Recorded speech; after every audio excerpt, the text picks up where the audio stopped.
नमस्कार। कभी आपने नोटिस किया है कि जब हम अपना चेहरा शीशे में देखते हैं तो हमें सिर्फ अपनी त्वचा ही नहीं दिखती, हमारा डाइजेशन, हमारा स्ट्रेस, हमारे विचार भी वहाँ दिख जाते हैं। आज मैं बात करना चाहती हूँ एक बहुत ही कॉमन परेशानी पर, जो है त्वचा पर डार्क स्पॉट्स। चाहे ये चेहरे पर हो, हाथों पर हो या शरीर के कोई भी हिस्से पर हो। डार्क स्पॉट्स हमें अनकंफर्टेबल और सेल्फ कॉन्शियस महसूस करवाते हैं, लेकिन योग और आयुर्वेद के नजरिए से त्वचा की समस्या नाम की कोई चीज अलग से नहीं होती। त्वचा हमेशा बताती है कि अंदर क्या चल रहा है। हमारी पाचन शक्ति, स्ट्रेस और सोच का असर सीधा त्वचा पर दिखता है। जब त्वचा पर डार्क स्पॉट्स दिखते हैं तो इसका मतलब ये होता है कि शरीर में कुछ जगहों पर मेलानिन ज्यादा बन रहा है। इसके कई कारण हो सकते हैं। सूरज का ज्यादा एक्सपोजर, हार्मोनल चेंजेस, एक्ने के पुराने निशान, गलत डाइट या फिर लगातार स्ट्रेस। आयुर्वेद इसे पित्त इम्बैलेंस के रूप में समझता है। जब शरीर के अंदर हीट ज्यादा होती है तो इन्फ्लेमेशन होता है और पिगमेंटेशन बढ़ता है। पित्त बढ़ने पर त्वचा पर डलनेस, स्पॉट्स और रैशेस दिखने लगते हैं। इसलिए सिर्फ बाहर से क्रीम या मास्क लगाने से काम पूरा नहीं होता। हमें रूट कॉज तक, वजह तक जाना होता है।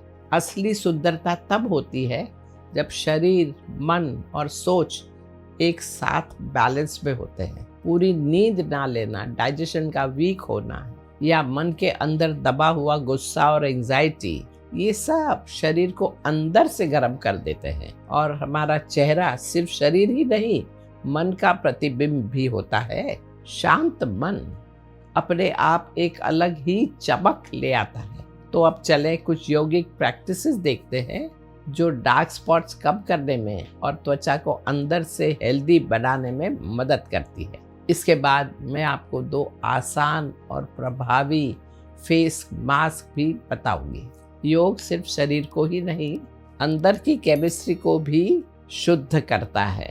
जब शरीर साफ होता है और विचार शांत होते हैं तो त्वचा प्राकृतिक रूप से ही क्लियर होने लगती है।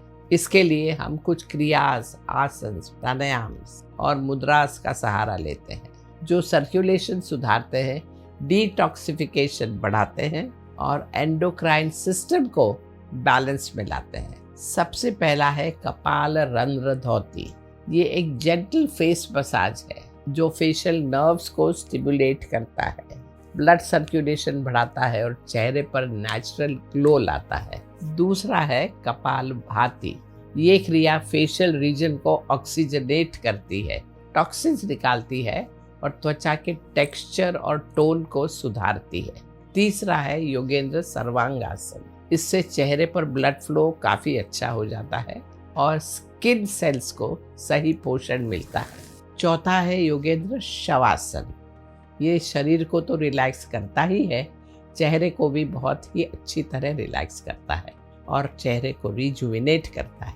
प्राणायाम जैसे शीतली और भ्रामरी शरीर और मन को ठंडक देते हैं। ये पित्त को कम करते हैं और स्ट्रेस संबंधी त्वचा की समस्याओं में मदद करते हैं। मंत्र चैंटिंग जैसे गायत्री मंत्र का जाप एक सटल वाइब्रेशन पैदा करता है।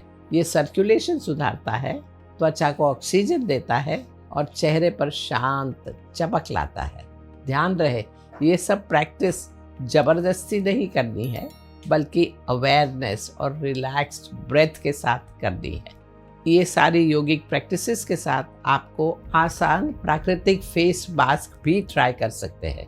बटर मिल्क और लेमन मास्क, 1 चम्मच छाछ लीजिए, 1 चम्मच नींबू का रस लीजिए, इसे मिलाकर चेहरे पर लगाएं और 10 मिनट बाद धो दें। हनी और पपाया मास्क, 2 चम्मच शहद और 2 चम्मच पपाया का पेस्ट मिलाएं, 15 मिनट लगाकर धो लें। ये नेचुरल चीज़ें त्वचा को धीरे से साफ कर देती है, उसे निखार देती है और पोषण भी देती है। रेगुलर यूज के साथ ये अच्छा काम करती है। साथ ही डेली हैबिट्स भी बहुत मैटर करती है। सुबह दिन की शुरुआत गर्म पानी और नींबू से करें। दिन भर पर्याप्त पानी पिएं। आंवला और हल्दी को अपने डाइट में शामिल करें। कूलिंग फूड जैसे खीरा, लौकी, धनिया, इनका उपयोग ज़्यादा करें। बहुत ज़्यादा spicy, fried food, fermented food avoid करें। ये सब पित्त को बढ़ाते हैं। याद रखिए, चाहे आप कितनी भी रेमेडीज क्यों न कर लें, लेकिन अगर मन अशांत है तो डार्क स्पॉट्स रह सकते हैं। लगातार चिंता और कंपैरिजन भी त्वचा को डल बना देता है। इसीलिए अनित्य भावना का अभ्यास बहुत बहुत ज़रूरी है। अनित्य भावना यानी कि हर चीज़ बदलने वाली है, ये समझना। रोज़ थोड़ा सा बैठकर अगर हम ये चिंतन करें तो शरीर और ज़िंदगी के बदलाव को एक्सेप्ट करना आसान हो जाता है। इससे मन में गहरी शांति आती है। आप ज़्यादा मुस्कुराने लगते हैं और ऐसी जेंटल मुस्कान चेहरे के मसल्स को सॉफ्ट करती है और अपने आप ब्राइटनेस ले आती है। खूबसूरती का मतलब ये इम्परफेक्शन को हटाना नहीं है। खूबसूरती का मतलब है अंदर की रोशनी को बाहर आने देना। जो ग्लो आप देखते हैं वो हमेशा अंदर से ही आता है। शुभमस्तु। नमस्कार।